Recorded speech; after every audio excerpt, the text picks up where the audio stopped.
All right. Can you see me? Can you hear me? See me? Hear me? Tell me in the comments. Today, we are going to talk about how to say what you do. I tell you, this is the number one thing that I get asked to help with. Help me nail my message. People think, help me tell my clients what it is I really do, because I know that if I just solve this one problem, it's going to make everything in my business better. Now, is that really true? That's what we're going to find out today.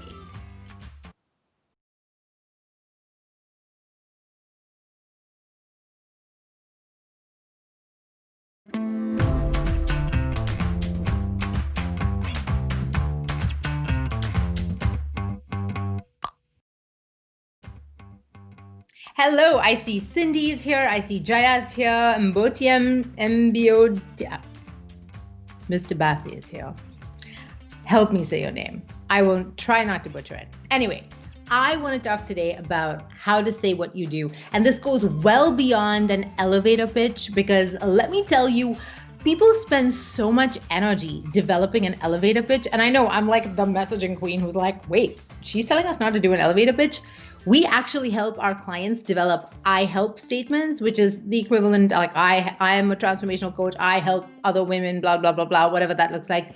We do help our clients develop these in our program, and we actually give you feedback and help you break them down. But here's the magic part that nobody realizes until they're in our program.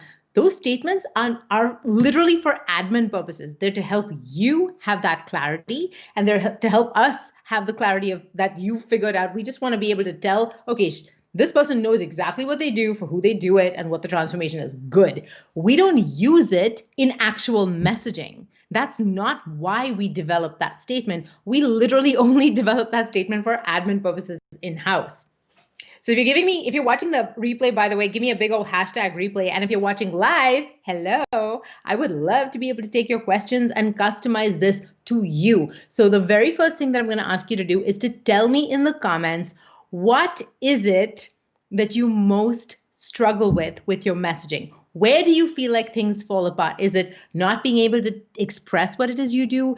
Is it not being able to connect to clients, or you feel like their eyes kind of glaze over? Is it that you feel like you're explaining what you do, but maybe you're too caught in the weeds of like the specifics of the deliverables perhaps, and you're not able to excite and inspire your clients? What is it that you struggle with? I want to understand where in your mind things break down in your messaging. So pop that in. Hi, Mayuri. Hi, Chris. Pop that in the comment section, and I'm going to sort of watch it scroll as it goes. All right. The very first thing that I'm just going to dive into content today because I got a lot to cover. So the very first thing I'm going to tell you, ready, is know what makes you different. Now, this could be your credentials or anything unusual about you. So for example, we worked with somebody who is a psychologist, and she specializes in helping people get through anxiety. But what made her really unusual and special is that she's a former supermodel. And she was one of those people who was like totally perfect, absolutely stunning on the outside, but internally was falling apart. So that's kind of something that made her really unusual. It wasn't so much her credentials, it was the fact that she had this really strange and unusual combination. I want you to also think about, and I just want you to say that what is unusual about you? And somebody had asked in this group, what's the length of an about page? Like, what should an about page be? In a sense, that's a question that doesn't matter. Okay, just like what should the name of my program be? In a sense, that's a question that doesn't matter. What should my title be? In a sense, that's a question that doesn't matter. How many of you know the name of my program? Not everybody here will know the name of my program. I'm telling you this right now. You're in my group. You have this as a standing date in your calendar. You consume my content. I've helped you have breakthroughs. You may not know the name of my program. I would say at one point it was as high as 60%. 60% of our clients who pay a super premium to work with us did not know the name of our program until after we had fully processed their credit card information and they were in the actual program. Why am I telling you this? Because these are the things that don't matter. What I name my program is not going to change your life one way or the other. No matter how clever a name I come up with, that's not going to change your life. Does that make sense? What's my title? Do you know? Because I sure don't.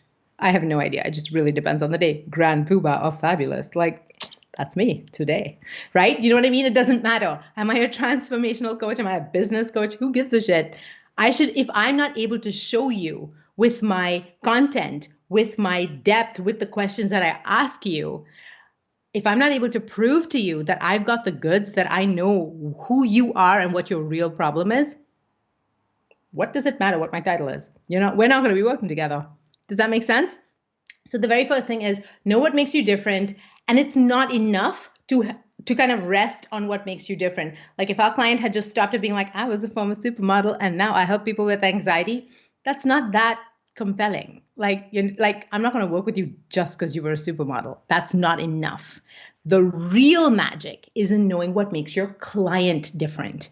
What is it that makes them struggle to find solace and solutions in what everybody else puts out there, right? What is their pain that feels so deep and so gut-wrenching and so personal that they feel like they're the only person in the world that has that pain? Even if intellectually they know that's not true, they might be feeling that at some level. 9 times out of 10, you're going to have this in common with your client. This is where they mirror your journey. This is the Venn diagrams that I talk about. This is your circle, this is your client circle, and where those two circles overlap in the middle, that's what you want to be thinking really deeply about.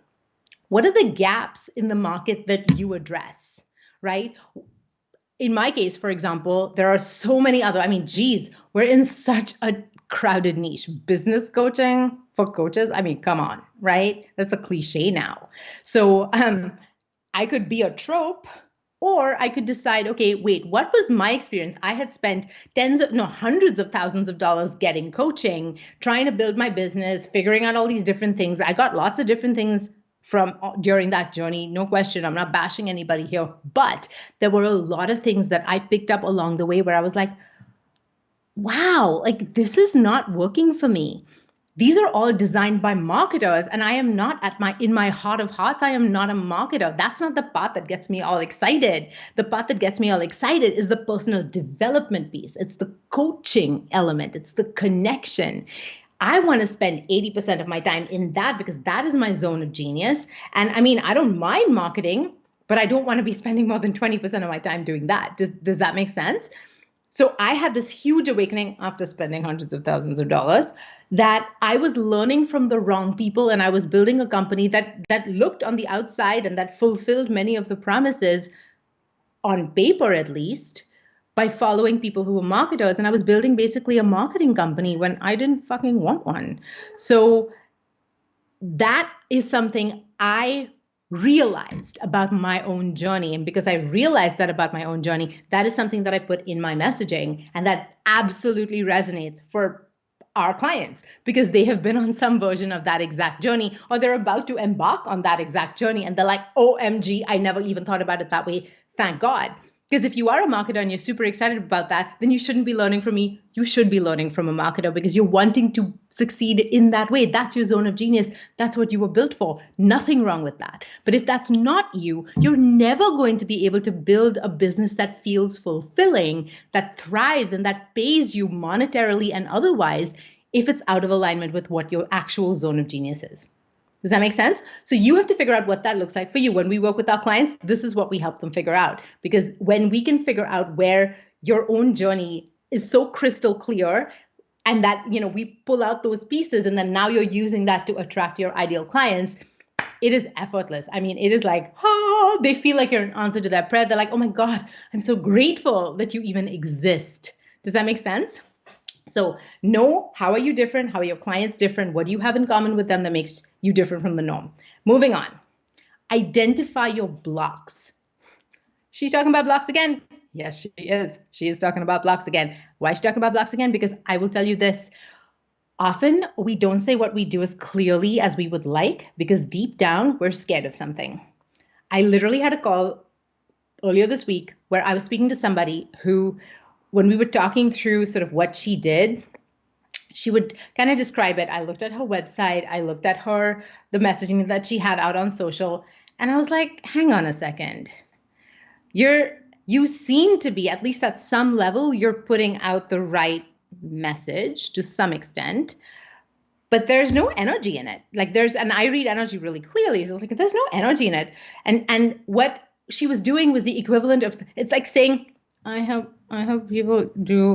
women who need to lose weight. Like, you're mumbling. You're saying the right words. And this is the problem with the way a lot of other programs do messaging, is that they will give you these very polished, perfect I help statements or elevator pitches or whatever you want to call them, but there's no energy in them for you. And so you don't stand up there. You're not excited to turn on the camera and be like, I help people do this. Like, this is what I'm excited to do. And you know what? I don't stop at that. I talk about the details of what that looks like, right? I never say, I help people do blah, blah, blah. Like, you won't hear that very often here, but you guys know what we do because I describe the journey of it. I describe the process of it, and I describe it with client studies, case studies, so that you can see what that looks like in real life. I'm not just teaching you some rando principle, if that makes sense. And if you're sitting there and being like, did she just say client case studies? No, I don't have a lot of clients yet, and therefore I don't have a lot of case studies. I see you. Yes, I do. See, this fact that I see you and that I know that you're thinking that's part of the magic. That's what we help our clients develop, that total depth. It's like that incredible feeling where it's like, she's in my head. Holy crap, how does she do that? You need to be able to do that for your clients. Does that make sense? So let's talk about the blocks. So this lady was mumbling kind of in her messaging, not for real. It's like she would get out there, but it would be kind of like, the energy towards the end of the live where it should have been going up, where it's like, here's the call to action. Let's go. Let's work together. Reach out and talk to me. She didn't even make that offer. Why? Because deep down, she was afraid of success. So, and I spoke to another lady who had a fear of success. So I'm going to tell you exactly what the parameters of this look like. Fear of failure, by the way, if you're like, I don't have fear of success, I want to be successful, I'm just sick and tired of the failure. That's the same coin. Sometimes some of us see one side more clearly, where we're really aware of the fear of failure piece. And I've talked about this in great detail in another video that I did, the one that I did last week, where we get into the patterns, the most common patterns of self-sabotage. And I talk specifically about fear of success, fear of failure. So I'm not going to get into all those details here, but I'm going to tell you about this one lady, because what happened was, she had purchased one of those done for you programs, right?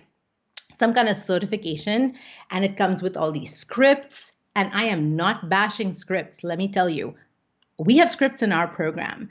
There's a time and a place for scripts. Scripts are extremely useful. They're kind of the training wheels on your bike before you learn to incorporate and embody balance, okay? Very simple example with scripts. Two people have the same script, same sales training, same everything. Person A has a lot of confidence in their ability to help their ideal client. They have a lot of confidence in the program that they've built, and they're super excited and open, and they have deliberately worked on and removed their inhibitors and limiters to success. They no longer have either fear of success or fear of failure. That's what person A. Person B is super tense. They're kind of almost afraid to make the sale because, if I make the sale, then I have to deliver. And what if they ask me a question, I don't know the answer? What if fill in the blank? And that's the problem with scripts, right? And that's what was happening with this person, is that she was like, some of these scripts didn't resonate with me. They didn't feel right to me. They felt like somebody else's IP. You're playing from somebody else's playbook. And that's how she was feeling. And so there was a part of her that her problem, the way it was showing up for her, was she was super inconsistent in the way that she showed up. She was super inconsistent in how often she put herself out there. If she put herself out there for a couple of days, she would have this gigantic hangover from like all the energy, the willpower that she would put out, and then she would have to take a break, and then she would kind of disappear. And so it was like, wah, wah, wah, wah. She was like super inconsistent out there. And when you take those two examples, so person A, who's super confident and super ready and super open, person B. Now imagine person A bungles the script. They ask the questions out of order. They forget some questions. They completely screw up the process. Meanwhile, person B is like the student. Like they cross their eyes, they have notebooks and markers, and everything is like bookmarked, and they follow that script to the freaking letter. They do ask all the questions in the right order, and they go through all of that. Tell me in the comments, which person is more likely to make the sale? The person who has a lot of confidence who bungles the script, or the person who doesn't have a lot of confidence but who absolutely follows the script to a T? What's doing the selling here? The the energy or the script? What closes the sale, in your opinion? Tell me in the comments. So Mayuri is saying you're describing me. Exactly. Yeah, there you go, right? You're also describing my desk. Yeah, well, that's what I'm telling you. Like, I see you, people. I see you. Yeah, So, I'm live with you right now. They could actually, oh, I mean, we've I can met. hear. Yeah, We can hear back. we made a I made a beautiful like animation and for the subconscious block exercise. It would be a good time now if you want to like send people to the subconscious. I'm getting there. Oh, you're getting okay. Sorry, I have to make ahead of my myself. point. Then we have Uh-huh. to go there. Okay, sorry. So maybe I wasn't sure that you actually have talked Oh no, about no, it. I Oh, remember. okay, sorry. I'm gonna listen now. I'm listening. Okay. Let's pretend that didn't happen. Where were we? It didn't happen. Yes, it didn't happen. No, listen. So it's the bungalow, right? It's the energy. I never care if they mess up. It's only if they feel authentic. It's exactly that. All of you get it. Energy closes the sale there. You're all saying it. People buy identities and emotional states. It's exactly that. So you know the answer to this, and then still so many of us show up in that tightly wound place and we don't deal with the inhibitors and limiters to our success. So do it now. Um, so, what I would invite you to do, if you haven't already done it, and even if you have already done it, is to go and visit our subconscious blocks exercise. And because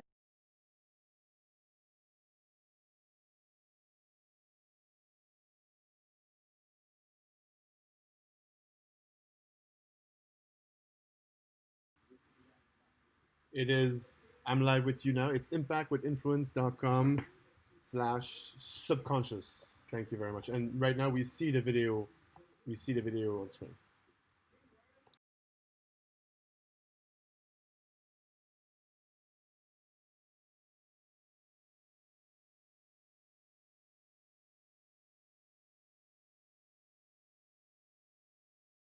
please, whether I look like a Flintstone in that top, because I do not, I look like a Flintstone. And if I do look like a Flintstone, then I look like a hot Flintstone. Anyhow, Telma is such a sweet way of calling you. Telma. Thelma, All right. then you'd be Louise, just saying. No. Just putting that out there. Okay, moving on. So I said identify your block. So one of our clients, actually Reina, who's in this group, I don't know if she's on this call, I don't know if she's here live, but she had posted when I posted about doing this live.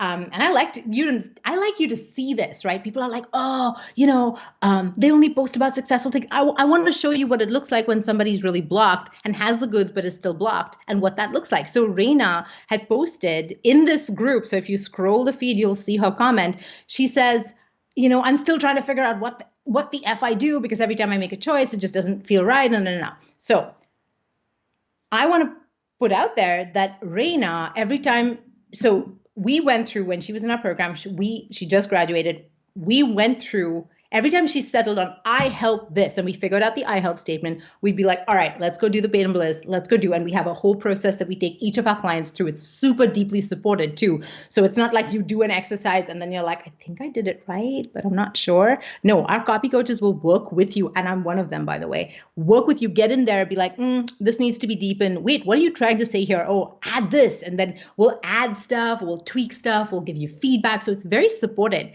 Her pain and bliss was out of this world. Like, it was like visceral goosebumps material. It was amazing every time she settled on something. But then the second she would get into making it real, she would be like, no. I've changed my mind about what my program is. My program is actually about this. And then we would go through the whole process again.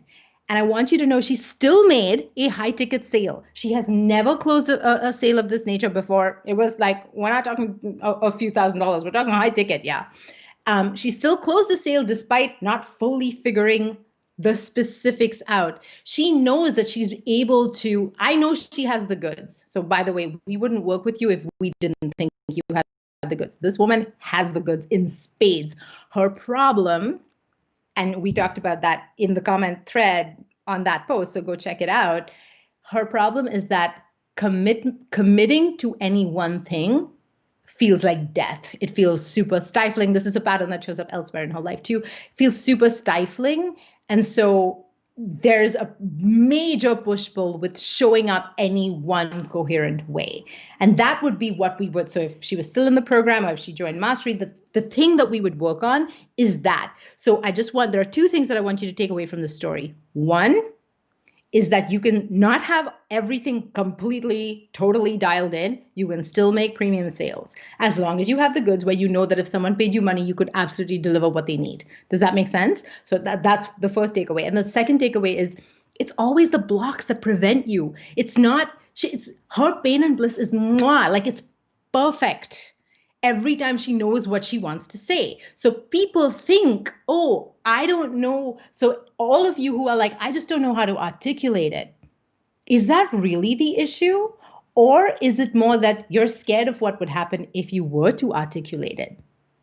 So my suggestion to you is, again, find the link to that subconscious blocks exercise and say, if I were to really show up and do what I want to do, I feel that. That would be the thing that you would do the exercise around, and find out what your own inhibitors and limiters are. Because 10 times out of 10, it will stall you. If you don't have permission to say, internal permission, where it doesn't feel safe to say what it is you want to say or show up the way you want to show up. So you'll be going through the motions, like person B in the example I gave you, you'd be going through the motions and asking the right questions and saying all the right things, but the energy is not there. And so the sales don't come and the impact doesn't happen. Or you attract clients that make you crazy because they're not the right clients because you're not even showing up as who you really are. Does that make sense? So that's what I wanted to say around identify your blocks. Let's move on. Big one. Process before you message. We've worked with a lot of clients who have a lot of resistance to this one. This is where a lot of clients are like they'll be like super open and coachable. And then at this point, they'll kind of do one of these, right? So we'll work with clients that are trying to get their clients. Whoa. I'm sorry. I'm like, can you do this again? What was the client again doing right now? Oh, yeah. I can do it from lots of angles. Yeah, that's fantastic. We've seen it a lot. So, yeah. All right, thank you for the producing there. So, all this to say that we have clients who do one of those where it is there. Melissa says, yes, it's stripping away the layers so the articulation shows up, not from a place of trying, but from a place of allowing. And I don't see the rest of that comment. Hang on, let me see it. From a place of showing up. We think showing up is doing something, but really it's about letting go of what is not you, and then you can just show up as the real you. This is the authenticity. It's not a script. Surprise, I know. So what I see here is our clients will try to get their clients to release things that are still holding our clients themselves back. So now what happens in this is, like, if you're trying to help somebody else heal something that you're still hurting from, it brings up imposter syndrome big time. It brings up layers upon layers of fear of success, because you're like, if they bring up that thing and I'm still stuck in that thing, then what the hell am I going to do in that situation? I haven't even figured it out for myself. What do I do in that situation? So do you have to be totally cured? I just want to be clear about this. Now, are you like, oh, frick, does that mean I have to be perfect? Do I have to be like totally cured? Why is this coming up again? No, you don't have to be perfect. I am far from perfect. Ask that. Not perfect. Close though, but not perfect, right? Perfection is not the goal here. What you do have to do, you have to be, though, is congruent, which means if you're telling your clients to do something, an action, an exercise, filling out some printable or whatever the deal is, whatever it is you're getting them to do, whatever it is you're getting them to build, you have to have done it yourself. You have to be doing it yourself. And the reason for that is that you have to, when you take double doses of your own medicine and you practice what you preach, it's not just the fact that you're like, okay, I know how the mechanics of this work. It's that you have that confidence. You build so much confidence when you show up this way. And that confidence comes from congruence, because you know that you believe in your own medicine. Because otherwise, imagine if we strip all the bullshit off, what you're really looking at, if you're not practicing what you preach and you're preaching to somebody else and telling them to do something that you're not doing yourself, then what you're basically saying is, I don't believe in this enough to apply it, but you should.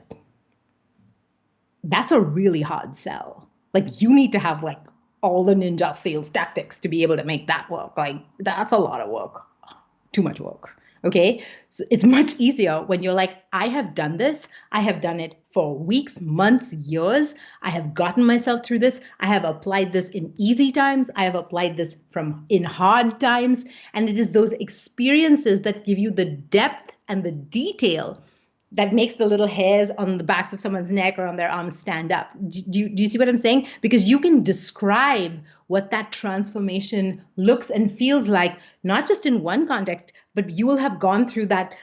Transformation is kind of like a spiral, right? You go through it once and then you go through a deeper layer and then you go through a deeper layer. So just again, this goes back to like, you don't have to be perfect. You don't have to be fixed. You don't have to be cured. You just have to have gone through the spiral several times so that now when you're working with someone who hasn't gone through the spiral at all, or who has only gone through one spiral, you can describe what those next phases look like. You can describe where they're likely to get stuck. You can describe where their blocks are likely to come up, or where, what to do in a certain situation, because the same process, it'll work for 2 weeks and then they hit week 3, life happens, and then it just falls apart. And that brings me to my next point, which I've talked about before, which is to be your own best client. I mean, if there is any advice that I can give you, it is this: be your own best client. And this is its own separate point because it is so freaking important. A lot of us try to teach from someone else's playbook, and that's normal. And just so you know, if this is you, just know that this is normal. We have mirror neurons. We are wired for this. So when we see somebody be successful, when we see something is working, we want to experience that for ourselves. And the best way we do that, children do this naturally. We imitate, right? We say, okay, let me try that on for size. Nothing wrong with this. I'm not shaming you. I'm not blaming you. It is very much a part of the process. You can't possibly have developed anything if you haven't done some version of this during your journey. It's impossible. Okay? Now, it's just that it means if that's all you've done, if you're still trying on things from other people and you're still teaching from someone else's playbook, all it means is that you're still in that amateur place in your journey, which means you're, by the way, too early to be a client for us. Okay? If, on the other hand, you have accumulated a pile of playbooks, which is what typically happens, right? Especially if you're a high achiever, you've got a pile of playbooks. Here's the kicker. This is what makes you a great client for us, where we're at, where we can actually help you. You're using those playbooks. You're using the strategies. You're using the exercises. You're doing them on the daily, on the weekly, or whatever the frequency needs to be in order for them to work. And what that does is you, over time, as your life circumstances happen, your personality will mesh, all the different pieces that you've cobbled together to make your own special thing.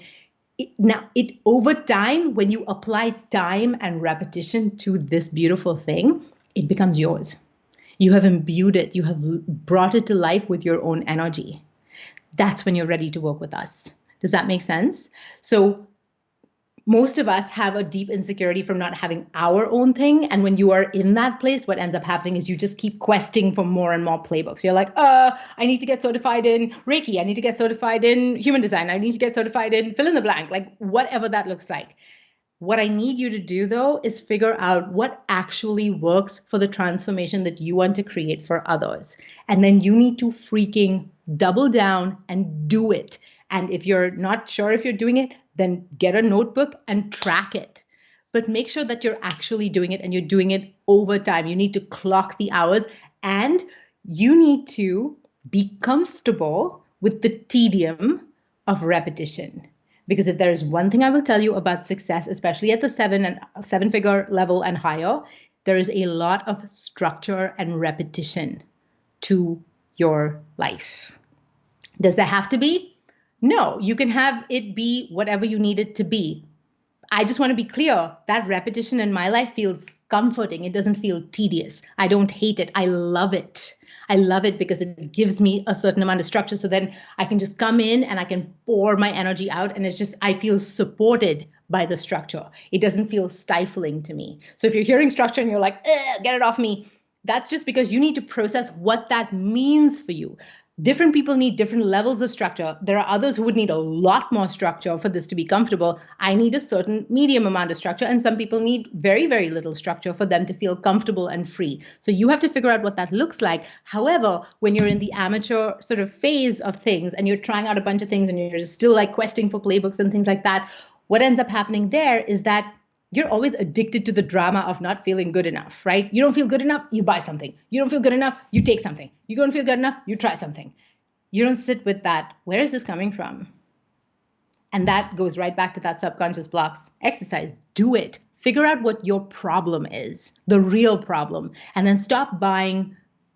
It's kind of like having a problem with your gut that's causing acne and then just trying to buy creams and fix the problem. Does that make sense? The creams will help to some extent. The makeup might mask it, but it's not going to fix your gut. The cream will not fix your gut.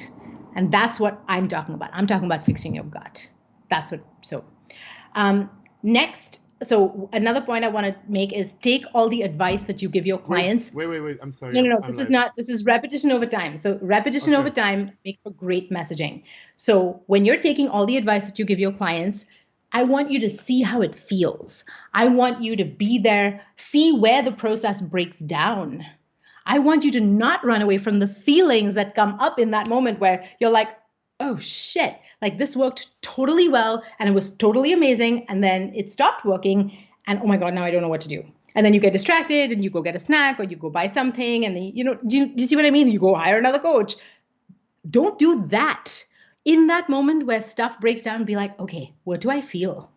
Have a process for that. This is what we teach our clients. This is the most powerful piece of our program, is that if you know what to do when stuff goes wrong and you know how to let it surface and you know how to feel it and you know how to release it, whatever that circumstance is, it becomes an opportunity. Every time. I have lived it hundreds and hundreds of times now. I believe it with every fiber of my being. You can't lose when every shitty situation is an opportunity and you know how to get to that opportunity quickly. Does that make sense? That's what I'm talking about here. What the repetition allows you to do is it allows you to tweak the process. It allows you to see how results compound over time. Again, if you're super new and you've only done it a couple of times, it's super hard to imagine what it's going to look like down the line. But if you've been doing this and you do it regularly, I just want you to also understand when you create repetition with your own processes, you don't have to add 10 years. It doesn't take 10 years for it to compound. Things compound very quickly when you believe in your own medicine. The belief is built by the repetition. The repetition fuels the belief. The belief allows you to continue. It fuels the repetition, right? It gives you energy to continue to repeat. All of these things give you insight.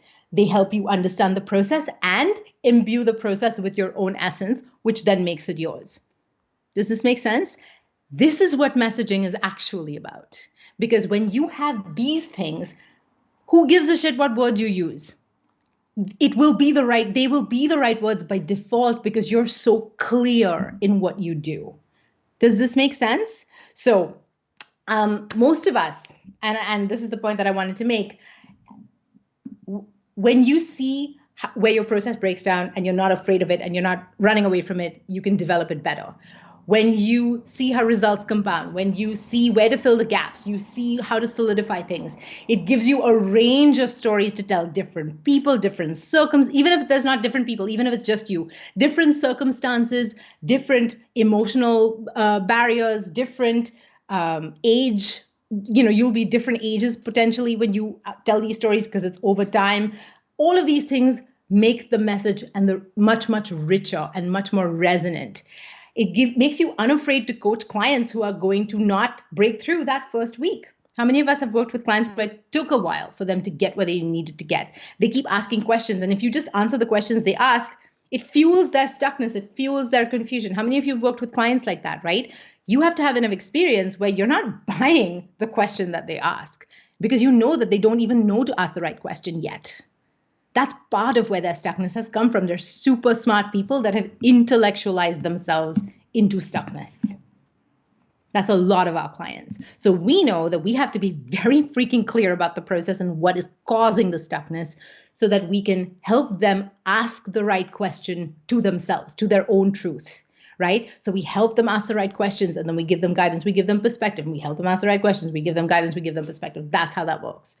And what that is going to do is, when a client, you're not going to be afraid when clients show up like that anymore, which again widens the number of clients that you can work with, widens the types of clients that you can work with, and allows you to get deeper, richer results with everybody that you work with. All right, next point. It's about much more than an elevator speech. Your messaging is about stories. Elevator pitches are great for like bios. You know, if you need to submit a bio because you're being interviewed on a podcast or being interviewed in the media, those are great. And we teach you how to write a bio. But that's for the page. It's just to give people context. It's not how you describe yourself. It's not how you introduce yourself. It's not how you do lives. It's none of those things. Those are not that important. And I talked about the I help statement, and we don't even use it in our messaging, outward facing messaging. We just use it for admin purposes. If you have a wealth of stories because you have been practicing your method for years, and you still feel like you're not able to articulate this to clients, that's when it's time to get help from people who know how to do this. That's when I would invite you to reach out and book a call so that my team and I can actually help you, because you've got the wealth of stories, you've got the experience. Now we need to dig for what are those inhibitors and limiters that are preventing you from showing up fully. And sometimes that needs to be an assisted process. If you want a free process, go to the subconscious blocks exercise. But if you're doing that and you need a little bit more help and you need help tweaking the messaging, we've got that help as well. And then you can book a call with us. The thing that I would really invite you to do is to not deprive yourself of your own genius. Don't be so busy buying somebody else's playbook, playing from somebody else's playbook, following somebody else's script or process or whatever the thing is, and then not be doing your thing, not devaluing your own work by not trusting it, by not believing it enough to actually do it daily, weekly, monthly, on repeat. Don't deprive yourself of your own genius, because that's how you deprive your clients of it. Does that make sense? All right, let's do questions. Let's do questions. Whoa, All right. whoa, you had another one. This is so me. Yeah, try to explain what I do. Yo, okay. You have another one. You have do? another point. Oh no, you're right. I'm sorry. Elevator pitch is the last point. I'm sorry. I haven't been. Yes. Not been following. No. Just know what? I'll put the promo again for the subconscious block exercise, because I just like. Fabulous. Yes. So Pat's going to put the subconscious blocks exercise up on the screen so that you know what.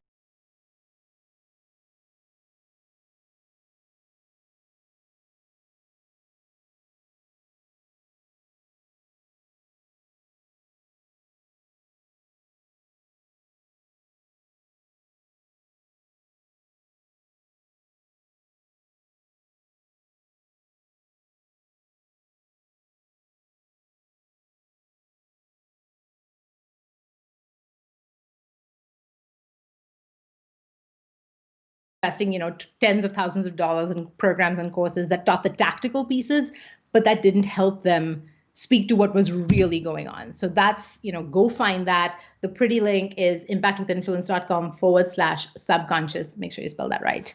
All right, let's see if there are any questions. What are the questions? This has been so good. Yay. This is amazing. Yay. If anybody has any questions, I have time for like a couple of questions. Otherwise, we're going to wrap up here. I'm just like scrolling through. Yay, there's Steven and Blaze and Gabriel. Why is this coming up again? Yeah, that's too funny. Serena just like, why is this coming up again? That is such a common pattern. And believe me, I have been through this so many times myself. It's normal. It's a spiral. It's coming up again because you get to deal with it in a more nuanced way. That's what makes you a master of dealing with it. See, if it didn't come up again, then you would solve it the first time and then you would be like, that guy, right? That guy can only work with a very narrow sliver of clients because that guy does not have the skills for a more complicated case. And let's face it, most of us are complicated. Most of us have multiple factors that create our problems. And if you're just the person who like, hey, I built this out of the gate and it just totally worked, and you don't even know why it worked. You don't know why you don't know what's coming. Those people often, when they fall off a cliff, it's really painful because they didn't know how they managed to get up to the cliff, and they don't know how to get themselves back up. And that can create a lot of trauma. So my advice or my invitation to you is, when the same pattern comes up, notice how it's coming up differently. Notice the nuance there and be like, wow, this gets to be my thing. That's what the universe is actually giving you. The universe is giving you something that is your thing, how to get through this thing. And then you peel back that layer and you have something new underneath, and you peel back that layer. Now you get really good at knowing what those layers are. You get really good at knowing how those layers show up, so that when they show up in somebody else, you're like, I know what that looks like. Don't worry. I can reassure you that this is normal, because I've been through it. I've been through it, like not just this, I've been through like 100x this. And I'm going to guide you through the process of peeling back your own onion. Does that make sense? That's what I'm live with you. I just want to tell you there's some great question. One from Deepika. Yes. What if I'm new and having trouble explaining what my business will be doing? So Dia, the first thing that I'm going to tell you is that you need to clock some hours. You need to get out there or you need to really dive into what is it that you want to do. So if you're getting into coaching because you're like, well, I lost my real job and everybody's online these days and a whole bunch of people are making a whole bunch of money online and I just need to get in on that game. If that's the phase that you're in, and I'm not saying this is you, by the way, I'm just saying if that's the phase that anybody is in, that's not going to work. A whole bunch of marketers are going to take a lot of your money and you are going to be left without any results. Why? Because this is not something that you're driven to create. This is not something where you're fed energy and, given this mission in life.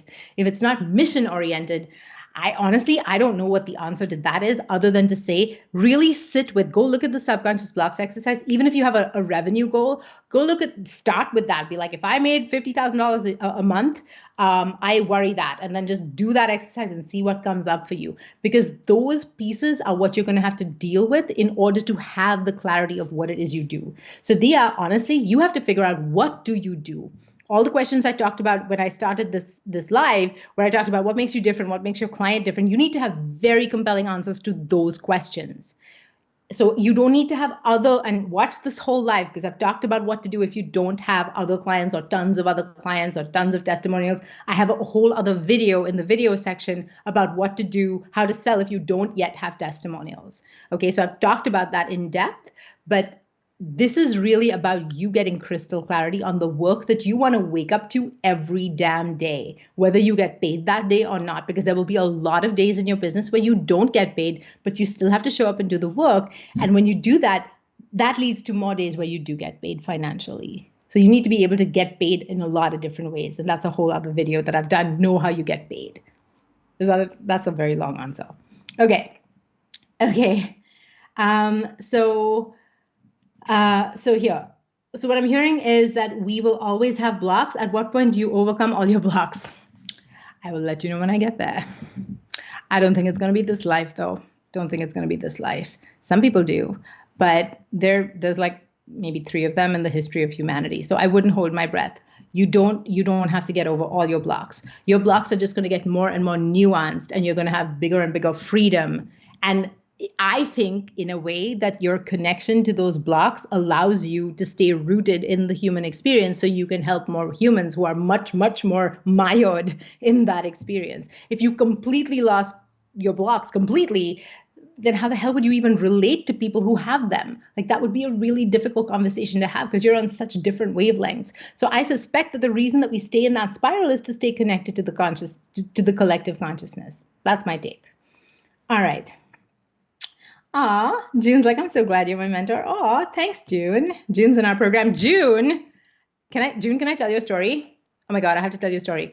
So June went from working 2 jobs. She had a nonprofit job at full time, and she had her coaching business. She was making $30,000 a year.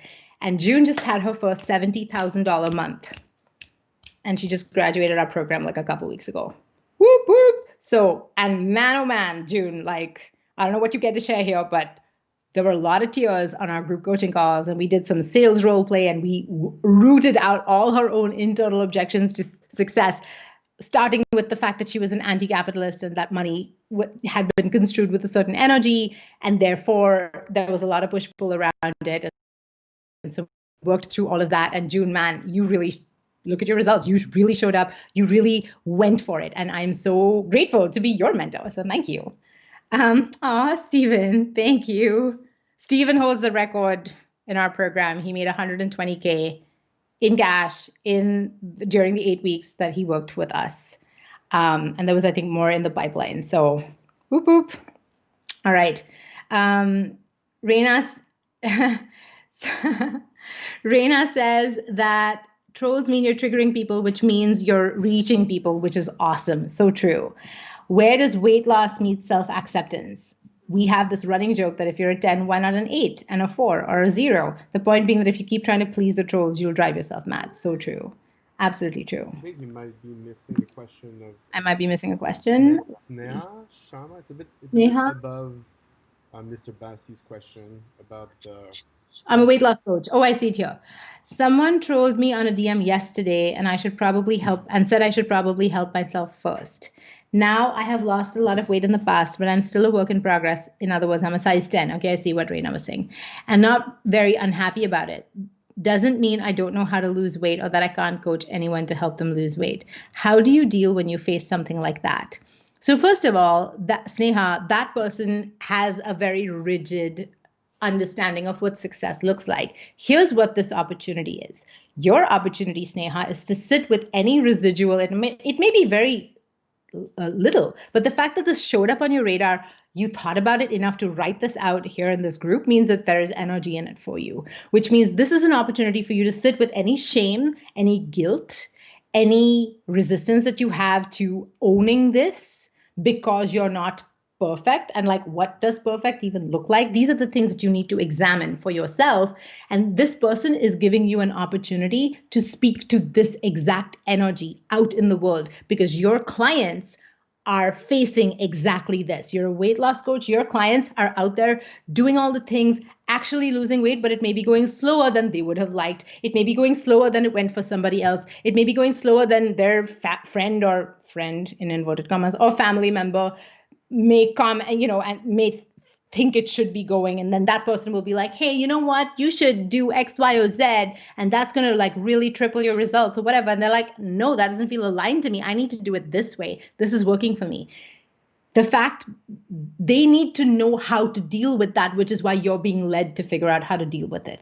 Does that make sense? That's how I see it. So when I have something like that happen to me, that's what I was like, ooh, I have an opportunity now to figure this out and crystallize it for my own understanding. When my consciousness is clear about this, I can put it out in the world, and then that will seep into a whole bunch of other consciousnesses.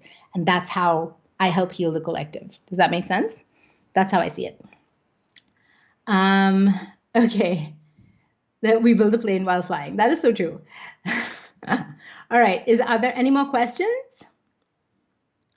Any more questions? Any more questions? Any more questions? I did not make you the 100K, Stephen. You did.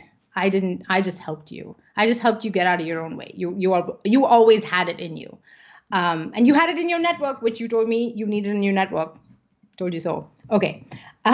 Okay.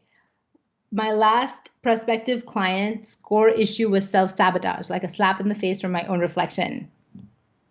Good example of a situation, Gabriel, for you to sit down and really just examine where that lives in your own house. So the thing that I'm sure my team is really tired of this. Pat is definitely tired of this, but anytime something comes up, I'm always like, where does this live in our house? Where does this live in your house? Where does this live in my house?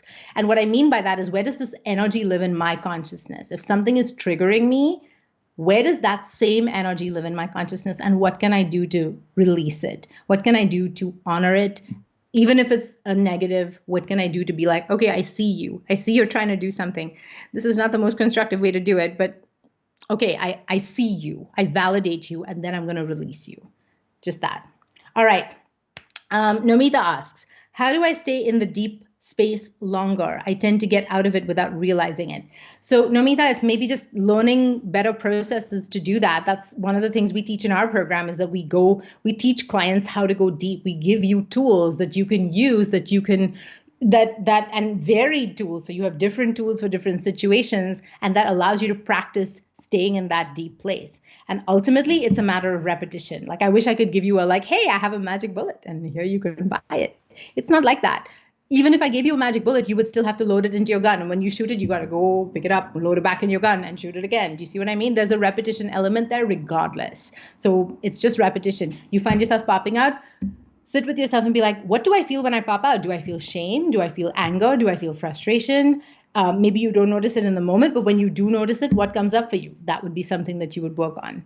And the more you release that, the more likely you are to stay in there longer. And also do the subconscious blocks exercise. What would happen if I stayed in that deep place longer?